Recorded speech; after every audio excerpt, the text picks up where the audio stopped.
Good afternoon, ladies and gentlemen, and welcome to Season 2 of So Tell Me with Phil Bhojwanay, the show where questions about society and its utter stupidity are based on my mood for the day. My guest today is my good friend, Andreas Sodermark. Andreas is an actor, teacher, and comedian from the north of Sweden. He writes plays, directs, and teaches, all while enjoying the intrinsic perks of hailing from the land of IKEA. Welcome to the show, Andreas. How are you? Thank you so much. I'm very good. Excited to be on the infamous podcast that I'm sure has a name. Yep, this is the biggest show in Australia. It's the biggest hit. It's so big over here that I had to call you to come and do the show at the very last minute. Is that where you're in a kitchen? Yeah, it is.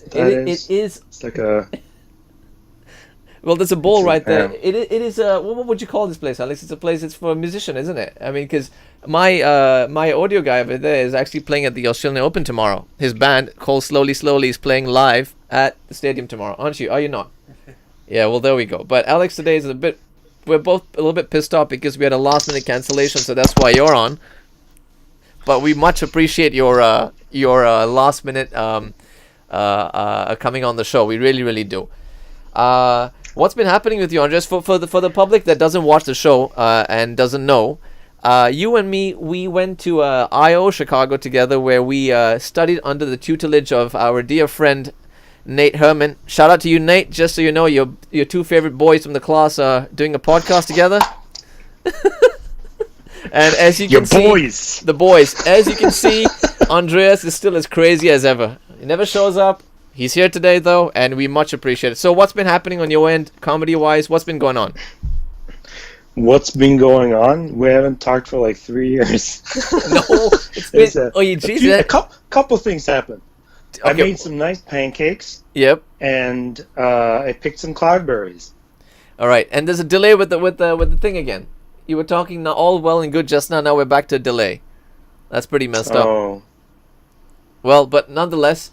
Tell me what's been going on with the comedy. Forget your life, unless your life is comedy. I mean, everything's funny, whether you like it or not.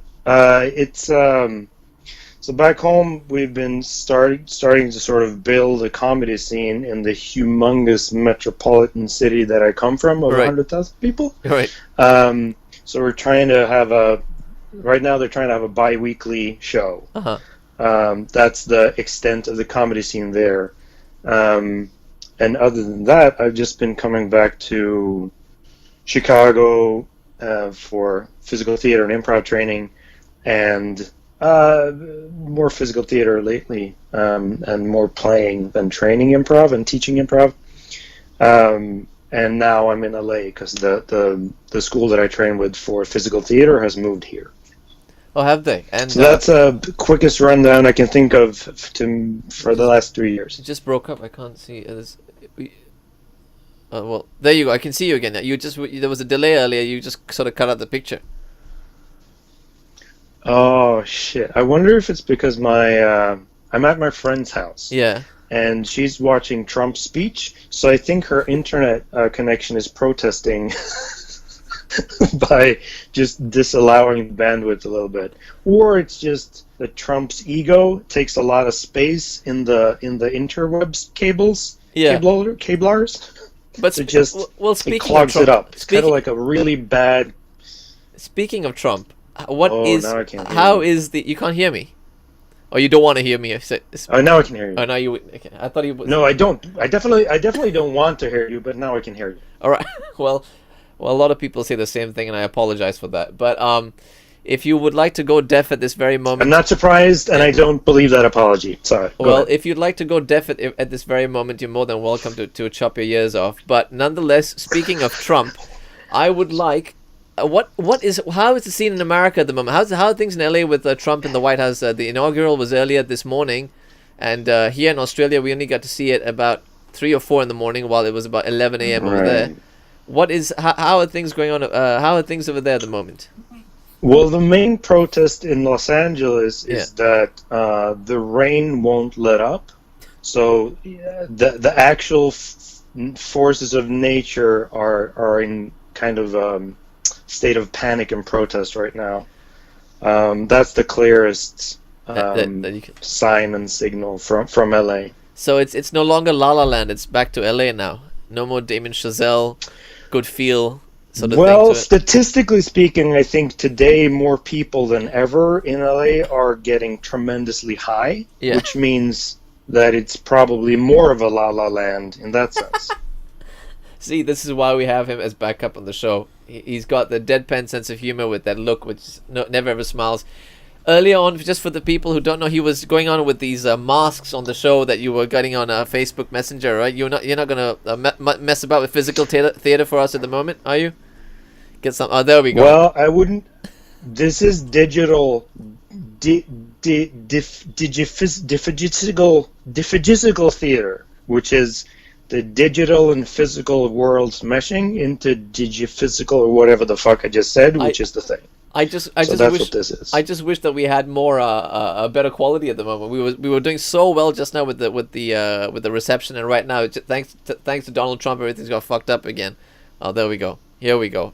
Is this what they teach you in physical theater? Is this part and parcel of the gig? Pardon me? Is this what they teach you at physical theater? Is this what you do in comedy? Do stuff like this, putting on helmets in Facebook, and is this part of the gig that you do? No, this is protective gear for what is happening in America right now. It can't be that bad. Look at how I set him up. He knows exactly what to do. He knows exactly what to do. All right. So what's happening at the moment with what are you writing? Any plays? When we were at Second City in IO, I remember you were always performing with them, and do you miss that stuff, or it's carried on to LA for you right now?